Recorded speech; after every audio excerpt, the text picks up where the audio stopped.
Is the NFL oversaturating fans right now with these New England and Dallas games? I think they're certainly risking it when you look at that slate of games. I don't think either of these teams are juggernauts or world beaters. Frankly, I don't think either of these teams are particularly ascending. I think both have some roster issues. They've regressed in certain areas to me from a year ago. They haven't continued to be aggressive in adding talent at a time when I think they really would have had to if we were going to talk about a meaningful Super Bowl window for them. I mean, Mac Jones, we're going to see Mac Jones like 4 times in 4 weeks. I mean, they've got the Thanksgiving game, then they play again on a Thursday, then a Monday night, then a Sunday night. I just think, that's going to be Patriots fatigue by the time we get, into December. And Dallas, maybe a little more of an exciting brand of football. And there's always the Palace intrigue when the owner is also the GM.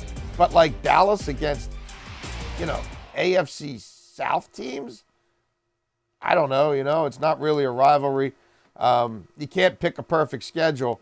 But, I think we're going to see more than our fill of these two clubs in prime time. And I don't think it's going to be particularly robust in terms of the outcomes for those teams. Now, speaking of Dallas and their schedule, they've got teams like Tampa Bay, Cincinnati, the Rams, pretty loaded there. So when we get to around Halloween, does that basically that basically marks the midway point of the season. But for Dallas, their record could play out like a horror movie if they are not careful. Could it be a scary situation for Mike McCarthy by the time October 31st rolls around?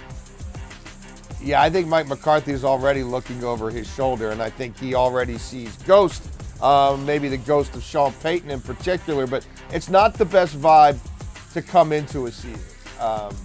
And then you look at their schedule and having to play teams like Tampa and Cincinnati early at home. I don't think that's going to be easy. You have to go to the Rams and to the Eagles in back-to-back weeks. Those are two division title caliber teams in my estimation. You're traveling from coast to coast. Yeah, maybe they take advantage of the Giants and the Commanders in between. But if this is a 2-4 team with all the expectations and all the heady talk every year from Jerry Jones about the roster he's compiled and where he thinks they're going, and with Mike McCarthy's job security already being a subplot to the season as it stands in May, and maybe some issues about, is Kellen Moore really the guy to run that offense? But Kellen Moore also maybe being the next man up in terms of a guy who might get a shot to run it if they moved off of Mike McCarthy. I think you might be able to write a horror movie plot or two about the Cowboys, and maybe even by midseason. Do you want a sports network that delivers everything that matters about the game? The highlights, the picks, the instant analysis, no yelling, no fake debates, no politics. Hit the subscribe button and never miss a moment.